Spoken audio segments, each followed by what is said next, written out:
What's going on, Flow Combaters? Your man Obo C was here, back with the big glow himself, Hunter Homestack, back with the morning, sometimes afternoon, who knows, update on Flow Combat. I know it's been a while since you've seen us together, but when we road trip as hard as we road tripped, sometimes you need a little video break away from one another. I can still see that Charger interior in my mind.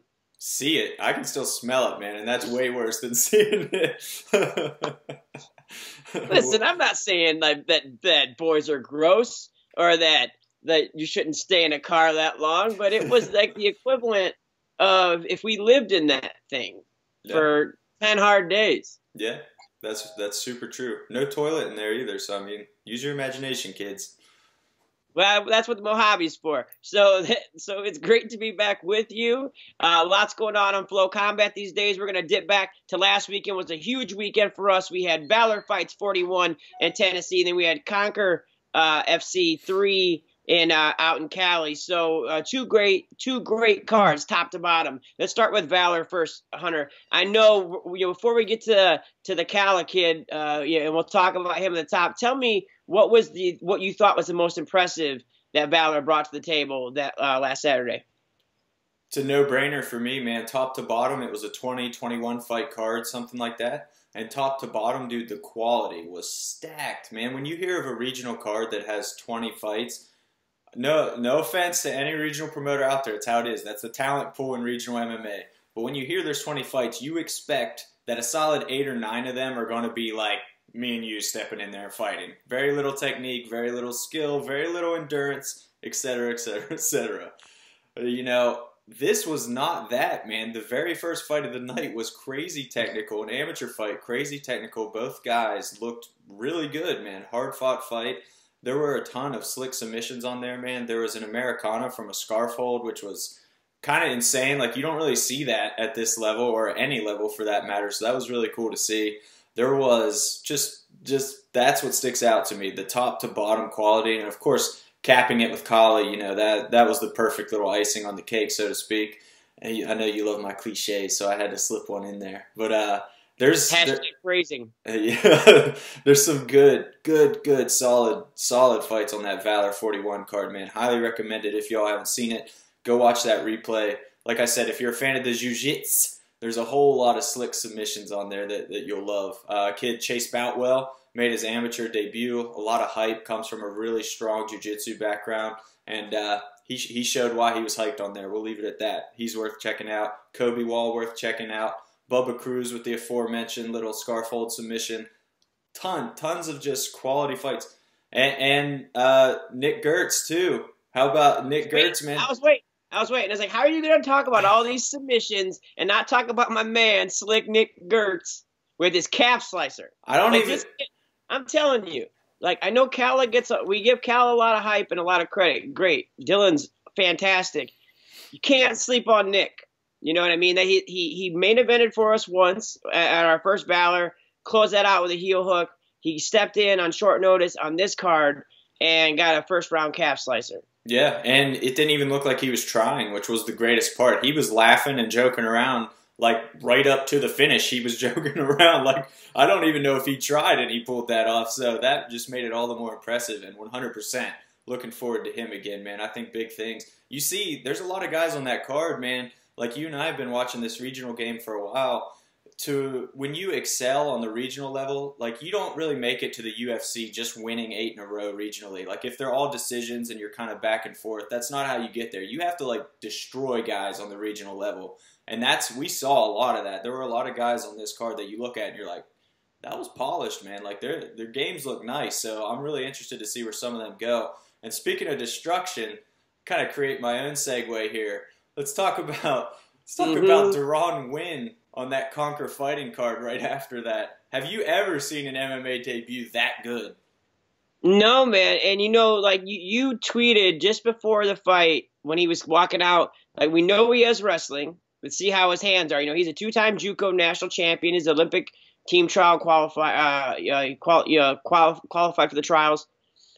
He came out and just destroyed. Now, what people don't understand, you're never going to find a guy who's 0-0 making his professional debut against a fighter who has 14 fights. 14 fights. And DERON, what I thought was interesting, if I know you saw, but to our listeners, our viewers, DERON WINN is going to fight at 85. Like middleweight's where he's going.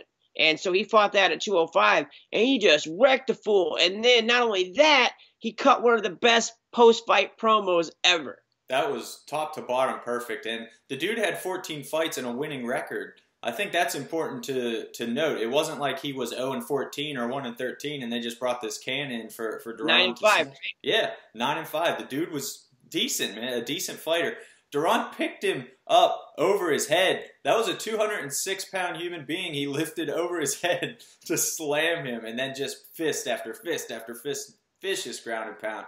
They said he would be like a mini DC, and to me that's the perfect comparison, just with a little more fire on the mic. But as far as his fighting skill, those quick, like unexpectedly quick and vicious hands, just like DC, I see it. I see mini DC in him, and I'm crazy, crazy excited to see his next fight. And we'll have news on that pretty soon, I believe, and we'll just leave it at that. But I want to circle back to Dylan CALA on VALOR, because between DERON WINN and Dylan CALA, those are two guys that are just they're a fight away from something bigger, be it Bellator, be it UFC. I'm not sure. CALA kind of roughed his knee up, it seems, in the first round of the Chris Wright fight. But see, there's another tough fight. Dylan was 5-1 going into that fight. And Chris Wright had like 18 fights, another tough guy. Had a little bit of a layoff, but coming out of a tough gym in Rufus Sport. So that was definitely CALA's biggest test. CALA, I thought just, by watching it back, his striking did look, at first viewing, it felt like he lost the first round pretty handily. But then I watched it again, and I'm like, man, that was much closer because they were hitting at the same time. They were just finding range in the second and third. It was just all Dylan. So I'll be talking to him tomorrow, so there'll be an update there. But, there's a kid like that, like, you and I in this regional scene, knowing that we can help somebody or, help people find good fighters. Because that's what's fun is when you can watch somebody come up all the way from, the regional North Carolina scene. Now he's jumping over to Tennessee and filling out the Southeast. I like the way it's playing. But yeah, we'll have more news on that. Hunter actually has some huge news for you FloCombaters to chew on. Hit him, Glow. Huge. We got an event that y'all are definitely going to want to watch. Now, May 26th, if that date already means something to you, it's probably because of the huge news that was announced yesterday, 2 days ago maybe. Garry Tonon versus Shinya Aoki in a grappling match at 1. And we got it. We're going to be streaming that. So we got Tonon Aoki and also the return of Angela Lee, one's atomweight champion, who is a superstar in the making, 100%, wrecking fools. She's on that card too. So if you want some Angela Lee, Tonon Aoki goodness, we got it coming to Flow. May 26th. Sign up, reserve your seat. We can't wait for that show, y'all. And one hasn't filled out that card yet, but we can only assume that there's some more goodies on the way. But already, with those two already lined up for the card, I'm already in. Yeah, and it's important to note that this deal with WINN is this is the only place Flow is the only place they're going to stream in North America. It's the only place you can see Angela Lee's next fight, and you can see Aoki versus Tonon. That is going to be hot fire ass grappling match right there because both of those guys give zero, like nothing. Tonon is a beast, and so is Shinya. So this is in Singapore too. So they'll be slinging them. I love it, man, and this is. I think this is a great sign of the growth that Flow is experiencing. We're getting, Valor's been a great partner with us. They're one of our biggest. Now we have, Conquer did well, and then now we have, going up with WINN is obviously a much different story. So, we like the way this is going. It's been fantastic. We're not even at the year mark yet, Glow. So, to see all this and all this that's happened in the first year. It's your hard work. It's my hard work. There's plenty of other people hard work behind the scenes, but and we're the two ugly mugs out in the front of this. So it looks like we'll take some credit, I guess. Well, here's one that I'm excited to take credit for as well. How about who do we have this weekend again? Why don't you go ahead and remind them, Bill? What do we got? What do we got coming up on FloCombat? on Friday. Not even this weekend. It's Friday. My bad on that, y'all. It's Friday. I can't even I get hot, flustered thinking about the fact that this guy is fighting on Flo.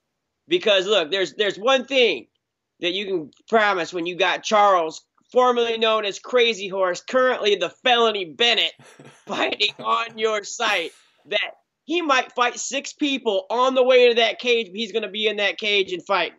Okay? You never know what you're going to get with the felony Crazy Horse. I'm sorry, I can't let go of it, Charles. You always be Crazy Horse to me, dog. But the fact that he's fighting on Flo, RFO this Friday night, I love it. So that's another bam, bam, bam. You know, we had CALA and WINN. Now we got the felony, and then we got the Hawaiian Superstar next month. Oh my goodness! Oh my goodness! Tonon Aoki.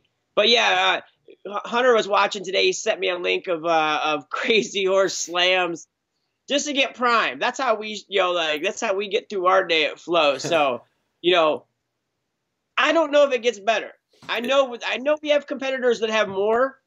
I know we do, but I'm not sure if it gets better. Sure. Than what you're starting to see on Flo right now. Yeah, you can't watch those felony highlights and not get completely pumped. You can't do it. It's some of the craziest MMA madness. He sits on top of the cage at one point just to do it. Just chills right on top of the cage. And the ref yells at him like, Ref is going, hey, come back down here. There's a fight going on down here. And Charles jumps down and knocks the dude out cold about 10 seconds later. It's the greatest. You can't not get excited about that, man. And he's bringing that. And this, for RFO, like we say, these regional fights always kind of bring the chaos in a little different way anyway. I don't know what's going to happen when felony meets a regional promotion. It's a combination of too much madness that I honestly have no idea what's going to happen. But there is no way it's not going to be fun. No way. It's going to be amazing. If he took time out to beat up Wanderlei Silva in the back at a Pride show, he might beat up 3 vendors and take somebody's mom home at RFO. Dude, matter of fact, it might be my mom, so I don't know. Yeah.